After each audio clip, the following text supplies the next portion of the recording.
이제 한 겹짜리인 싱글월 CNT 분산재를 유일하게 가지고 있는 기업이 라는 국내의 기업이 있습니다. 리튬 이온 배터리이기 때문에 리튬이 너무너무 중요하다 이렇게 보시면 될 것 같고요. 뭐 중국이 홍보 쪽에서 대부분 나오는데 거기 지금 다 장악하고 있잖아요. 삼원계에는 피전 해질이 또 다 사용이 되는데 이 피전 해질 글로벌 독점이 그러면은 우리나라 지금 LG 에너지 솔루션부터 계속적으로 생산 능력 확대될 때마다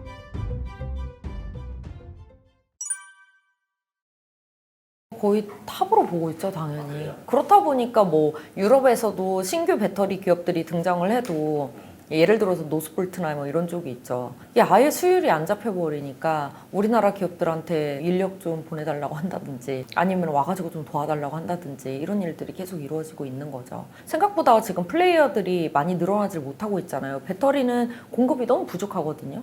자동차가 지금 다 전기차로 침투를 확산시키려고 하는 와중에 배터리를 만들 수 있는 플레이어들은 너무 한정적인 거예요. 그렇다 보니까 그럼 이렇게 성장성이 높은 배터리 셀 비즈니스에 안 뛰어들고 싶은 대기업들이 어디 있겠어요. 이게 다 뛰어들려고 하는데 유럽에서 먼저 했다가 조금 실패를 많이 봤죠. 제가 보기에는 거의 지금은 기술적으로는 이미 탑의 수준이고 기술도 기술이지만 워낙 오랫동안 이거를 생산을 해왔기 때문에 수율이 굉장히 안정적으로 잡혀 있죠. 그러니까 아무래도 막 후발주자인 우리나라 기업 중에서도 후발주자인 기업들 같은 경우에는 좀 못 따라오는 지금 막 수율이나 이런 거 잡는 거 되게 힘들어 하잖아요. 근데 어느 정도 대부분의 이제 배터리 기업들은 다 안정적인 수율이 나오고 완성차 기업들이 요구하는 물량들을 그때그때 잘 맞춰주다 보니까 기술력을 굉장히 높게 생각을 하고 플레이어를 계속 들고 가고 싶어하는 이런 상황인 거죠.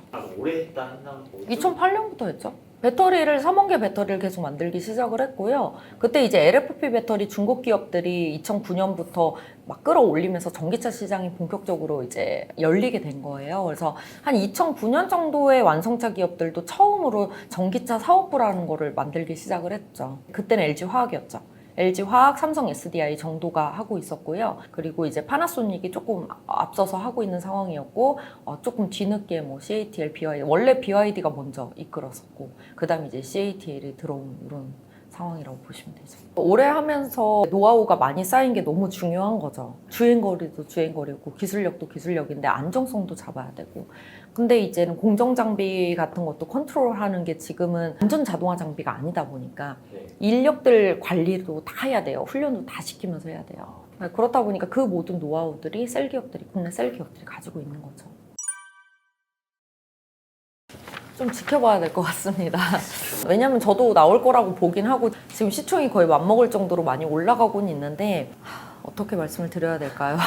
우선은 장비가 완전 자동화 장비가 되기 시작하면은 수율 잡기가 조금 수월해질 거예요. 그렇게 되면 완성차 기업들은 배터리를 엄청 내재화하고 싶어 해요. 그래서 완전 자동화 장비에서 수율이 올라오는 순간에 완성차 기업들이 어떤 식으로 내재화를 진행을 할지 아니면 하지 않고 우리나라 셀부터 소재 기업들이 수직 계열을 해서 공급을 오히려 내재화하는 것보다 훨씬 경제성 있게 공급을 할 수 있는지 이런 부분들은 이들이 나아가는 방향들을 좀 지켜보면서 판단을 해야 될 것 같습니다. 만약에 그렇게 한다면 그럴 수 있죠. 저희 자동차의 대부분이 다 배터리가 깔린다고 지금 완성차에서 엔진이 다 배터리가 된다고 생각을 해봐요. 거기에 공유 차량 같은 것들도 많이 다 늘어나고 그리고 뭐 이 배터리라고 하는 게 자동차에만 사용되는 게 아니고 앞으로 뭐 신재생 늘어나면 ESS 장치로도 계속 들어가게 될 테고 신재생 확대에도 또 큰 도움이 많이 되니까요.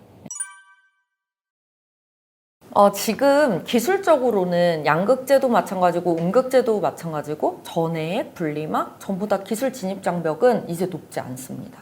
다 기술적인 한계에 도달을 했어요. 그래서 더 올라갈 것도 없어요. 주가적인 측면에서 봤었을 때는 기술이 아직 여지가 있어요 해야지만이 기술 프리미엄 밸류라고 해서 지금 현재 너무 밸류가 높다라는 그거를 넘어설 수가 있어요. 그래서 프리미엄 밸류를 받을 수가 있는데 지금 유일하게 남아있는 게 CNT 도전제 쪽이에요. 양극 도전제 쪽에서도 지금 하이니켈 비중이 높아지면서 조금 코팅을 해주기를 원하는데 이게 굳이 다른 도핑 물질을 사용을 하기보다는 그냥 CNT 어차피 전기 전도성을 가져오는 이 도전제가 필요했는데 얘가 길이가 길기까지 하면 알아서 조금 코팅 역할도 해줄 수가 있을 테니까 CNT 도전제로 좀 많이 바뀌고 있어요. 그래서 양극 도전제로 사용되는 탄소 나노 튜브라고 하는 이 CNT라는 소재는 8겹 이상짜리로 해서 조금은 기술 장벽이 낮은 그런 소재로 이제 들어가고 있고요. 우리가 최근에 이제는 양극재 쪽에서는 이제 끝났어. 이제 실리콘 음극재를 음극재 소재를 변경시키면서 에너지 밀도를 끌어올리자. 이제 이런 흐름으로 가는 게 최근의 추세인데, 이 실리콘 음극재로 가게 되면 실리콘이 좀 팽창 현상이 심해져요. 그럼 얘네를 꽁꽁 코팅해줬으면 좋겠는 거죠. 또 이제 그것이 또 CNT 탄소 나노 튜브 도전제가 해주는 역할인데, 실리콘 팽창은 워낙 크기 때문에 단일벽 이렇게 한 겹짜리를 많이 사용을 합니다. 사실 뭐 여기에서 3겹에서 5겹짜리로도 사용이 되기는 하는데, 이런 CNT 파우더는 제가 길다고 아까 말씀드렸잖아요. 길기 때문에 코팅도 해줄 수 있다 이렇게 말씀드린 것처럼 되게 실타래 모양으로 길게 생겼어요. 그럼 얘네들을 많이 넣으면 얼마나 엉키겠어요, 많이. 그럼 얘네들이 막 엉키잖아요. 그럼 정말 흑연과 같은 역할밖에 못해요. 그래서 완벽하게 얘네들이 역할을 할 수 있게 해주려면 이 실타래를 완벽하게 풀어내는 분산제 기업이 필요합니다. 근데 이 양극 도전제와 음극 도전제에 사용되는 여러 가지 겹수의 멀티월 CNT와 이제 한 겹짜리인 싱글월 CNT 분산제를 유일하게 가지고 있는 기업이 나노신소재라는 국내의 기업이 있습니다. 그렇다 보니까 CNT 도전제가 양쪽으로 성장을 하고 있는데, 거기서 분산제는 나노신소재밖에 못해요. 그러니까 이쪽으로 이제 다 가서 도전제를 만들게 되는 거죠. 그러니까 성장성이 굉장히 높죠. 분산제가 지금도 무조건 다 들어가. 분산제는 무조건 쓸 수밖에 없습니다. 그러니까 파우더 기업이 있고 분산하는 분산제 기업이 있는데, 나노신소재는 분산제 기업인 거고요. 파우더 기업들이 전체 뭐 흑연이나 카본 블랙 대비 MWCNT 한 2% 3% 정도 섞었다면은 이거를 전기 전도성을 더 높이면서 코팅의 역할을 더 많이 해주기를 원해. 그러니까 즉 안정성을 높이고 싶다라고 한다면은 한 5%까지 이렇게 농도를 늘려나가요. 그럼 당연히 분산제 농도도 짙어지겠죠. 나노신소재, 분산제는 그럼 나노신소재 말고. 지금 양극 도전제 쪽으로는 이제 여러 겹짜리 들어가는 분산제는 일본의 도요칼라 정도도 있습니다. 그래서 이 2개 기업 정도 있는 거고요. 실리콘 음극재 쪽에 사용되는 단일벽 CNT, 싱글월 CNT 분산제는 나노신 소재가 독점입니다.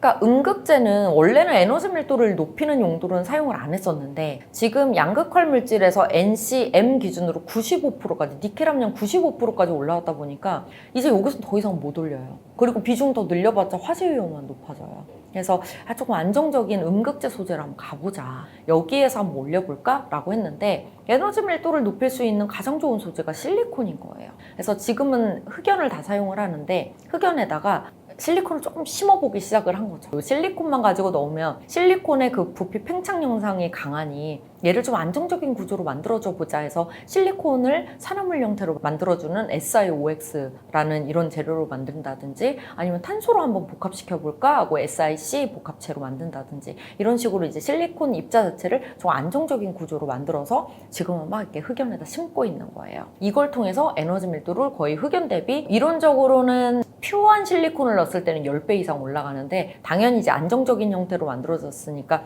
조금 낮아질 거 아니에요. 그래도 한 5배 정도는 높아진다고 보시면 될 것 같아요. 그렇게 실리콘이 늘어나면은 따라서 분산제도 이제. 그렇죠. 실 모양으로 실리콘을 꽁꽁꽁 싸매줘야지만이 얘네가 팽창을 덜 할 거 아니에요. 그래서 CNT 파우더가 많이 들어가게 되면은 당연히 그만큼 풀어주는 역할을 하는 분산제가 많이 들어가게 되죠. 그 나노신소재 주가가 많이 오르는 거. 그렇긴 합니다. 이제 기술 프리미엄을 받아도 2025년 기준으로 막 35배에서 40배까지 받을 수 있어요. 근데 그 정도까지 올라오진 않아서 업사이드가 저는 여전히 있다라고는 보지만, 그래도 뭐 추가적인 모멘텀이 지금 부재한 상황 속에서는 많이 올라왔다라고 생각을 할 수는 있습니다. 근데 지금 기대하고 있는 게 사실 그게 하나가 있죠. 물론 나올지 안 나올지는 전혀 모르지만 테슬라만이 알 수가 있지만, 테슬라 쪽에서는 지금 2025년부터는 기가팩토리 공장에서 혁신 프로세스를 이용을 해서 하겠다. 그 혁신 프로세스의 핵심은 건식 전극 공정이라는 게 있어요. 그러니까 어쨌든 원가 절감을 하는 프로세스를 통해서 우리가 만들겠다라는 건데, 그 건식 전극 공정의 핵심적인 소재가 고체 도전제예요. 지금 도전제는 파우더에다가 용매를 많이 집어넣어가지고 그걸 다 날려버린 다음에 슬러리로 만들어서 사용을 하거든요. 근데 그 액체를 전부 다 날려버리려면 얼마나 전력비가 많이 들어가겠어요. 그래서 이걸 아예 처음부터 건식으로 만들어주자. 그래서 아예 고체로 만들어주자 해서 고체 도전제, 만들기를 테슬라나 다른 완성차 기업들이 관련된 기업들한테 좀 기술 개발을 해달라라고 여러 군데다가 뿌린 상태예요. 글로벌 여러 기업들한테. 근데 지금 기술 개발이 완료된 테스트 정도까지 마무리된 기업들은 글로벌리 한 5개, 4개 정도로 꼽아요. 손에 꼽아요. 그렇다 보니까 2025년에 기가팩토리 돌아가게 되면 고체도 전제 뭐 나눠줘도 3, 4개 기업들이 나눠 갖게 될 텐데 그럼 그 중에 하나가 나노신 소재니까 2025년부터 대량 양산하려면 수주는 뭐 올해 하반기나 내년 정도에 나와야 되는 거 아니야? 그냥 이렇게 생각을 하는 거죠. 기술을 가지고 있는 기업이기 때문에 추가적인 기술에 대한 프리미엄을 받을 날이 오지 않을까. 신규 진입은 뭐 부담스러울 수 있을지언정 가지고 있다면 비중을 굳이 축소할 필요는 없지 않나 이렇게 보고 있는 거죠. 뭐 아직 멀었죠. 사실 미국 내에서도 지금 중국 공급망을 배제하려고 하는 거는 대부분 리튬에 대한 지분 비중이 중국 쪽이 거의 80% 이상을 가지고 있다 보니까 신규로 뭐 여모를 발견을 한다든지 아니면 기존 기업들이 생산량을 확대해 주기를 원한다든지 그러면서 계속 배제를 시키면서 끌어올릴 때까지 못 들어오게 하는 거거든요, 사실. 그래서 좀 힘든 게 이제 북미 쪽 들어가가지고 생산 능력 확대시켰을 때 중국의 비중을 빼고 나머지로 리튬 수요를 맞추기에는 턱없이 부족하긴 해요. 그래서 아마도 리튬 가격 지금 많이 떨어지긴 하지만 미국 내 리튬 가격은 올라갈 가능성이 있죠. 아직은 한참 많이 찾아야 되는 상황이다. 리튬 이온 배터리이기 때문에 리튬이 너무너무 중요하다. 이렇게 보시면 될 것 같고요. 그렇다 보니까 지금 IRA 정책 같은 경우에도 원자재 100%를 다 중국을 배제하겠다. 이건 아니잖아요. 점점 뭐 50%, 그다음 몇 프로 늘려나가는 추세인 거잖아요. 그렇기 때문에 여전히 조금 갈 길은 멀었다라고 보고 있습니다. 활용할 때 이게 아닌 우선 수거한 배터리에서 나오는 거는 그렇긴 하죠. 정책에 재활용 기준이 따로 있어요. 리사이클링된 원재료는 괜찮은 거예요. 그 리사이클링을 중국에서 안 하면 되잖아요. 그 리사이클링은 미국에 공장이 있으면서 미국 내 이제 생산 기업들이 그 리사이클링을 해서 가는 거는 그 돈은 미국 내 리사이클링 기업들한테 들어가는 거니까 별개가 되는 거죠, 당연히. 리튬 말고도 뭐 사실 니켈, 코발트, 망간, 알루미늄 다 중요하죠. 근데 이제 코발트 같은 경우에도 사실 뭐 중국이 홍보 쪽에서 대부분 나오는데 거기 지금 다 장악하고 있잖아요. 대표적으로 화요 코발트가 코발트 쪽은 꽉 잡고 있기 때문에 배터리 내에서 코발트 비중을 계속 줄여가는 추세고 최근에 인터 배터리 때도 이제는 SK온 쪽도 보시면은 코발트 프리 배터리 뭐 이런 식으로 나서 코발트를 안 넣은 배터리 이런 쪽도 나오니까 상대적으로는 좀 낮긴 하지만 어쨌든 NCM이든 NCA든 코발트가 다 들어가잖아요. 그래서 코발트도 좀 중요하긴 하고요. 근데 이제 비중이 낮아지기 때문에 조금 뒷전이다. 순위권으로 봤었을 때는 이렇게 보시면 되고 3원계 배터리를 하고 있는 우리나라 기업들한테 두 번째로 중요한 건 니켈. 니켈도 러시아 노보스크 니켈 뭐 이런 데에서 또 많이 잡고 있고 근데 이제는 우려 집단에 또 포함이 되잖아요.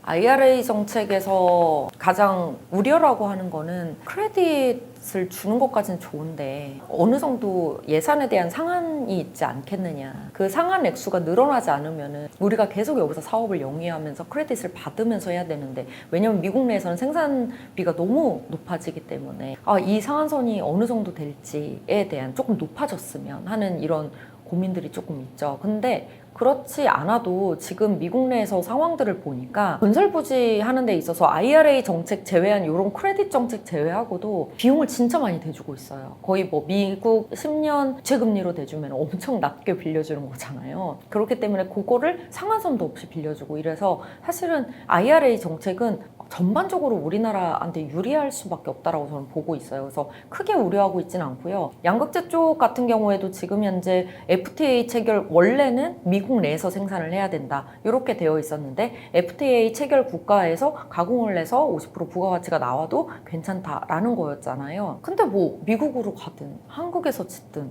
생산 능력 확대되고 셀 3, 4거 나눠가는 건 똑같잖아요, 사실.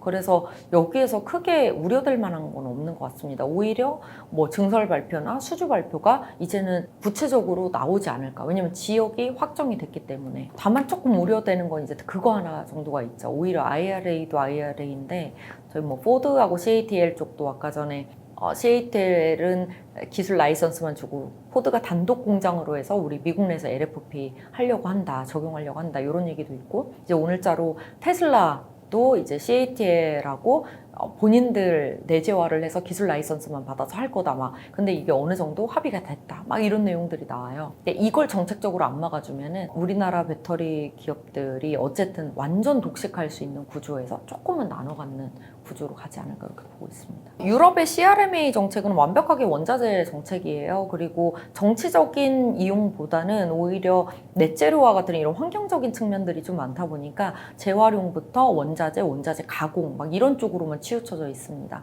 그렇다 보니까 배터리 셀이나 소재 기업들한테는 영향이 전혀 없는 정책이고요. 오히려 업스트림 따면서 포스코홀딩스 같은 리튬이나 니켈 사업하는 기업들 그리고 재활용, 폐배터리 리사이클링 이런 쪽 정책이라고 보시면 될 것 같습니다. 유럽보다는 미국을 많이 신경 쓰는 이유가 유럽에서는 지금 중국 배터리 기업들이 생산 능력을 많이 확대를 시키고 있어요. 그래서 그리고 유럽은 아까 CRMA 정책에서도 2차전지 셀이나 소재까지 중국 공급망을 막는 정책이 아니잖아요. 그렇다 보니까 중국 기업들도 다 들어오고 우리나라도 들어오고 이러면서 약간 배터리 격전지 같은 이런 느낌으로 가고 있는 거죠. 그렇다고 점유율이 낮은 건 아니고 거의 반반 체제로 가고 있습니다. 우선 단기적으로는 2024년 상반기까지는 지금 수주 모멘텀이나 증설 모멘텀이 계속 이루어질 거기 때문에 그 모멘텀 가지고 그냥 계속 보셔도 되지 않을까라고 보고 있고요. 근데 뭐 2025년 정도 가면은 수급이 타이트하지만은 않아질 수도 있어요. 그렇기 때문에 2024년 하반기부터는 LFP나 3원계 방향성 그리고 차세대 배터리들 방향성 계속 보면서 투자 포인트를 조금 변경을 해서 봐야 되지 않을까 이렇게 보고 있고 하지만 2차 전지 쪽은 꽤나 성장성이 나오는 이런 안정적인 투자를 할 수 있다라고 보는 이유는 우선은 침투율 10%밖에 안 됩니다. 그리고 2025년가도 20% 정도고요. 아직 갈 길이 좀 먼 상태에서 미국 내에서는 여전히 국내 기업들 위주로 좀 길이 많이 열려 있기 때문에 투자를 좀 안정적으로 할 수 있지 않을까라고 보고 있습니다. 그래서 단기적으로는 2024년 상반기까지는 우리 걱정하지 말자라고 말씀을 드렸지만 그 이후에도 투자 포인트의 방향성이 잡힌다면은 충분히 더 가져갈 수 있는 산업이지 않나 이렇게 보고 있습니다.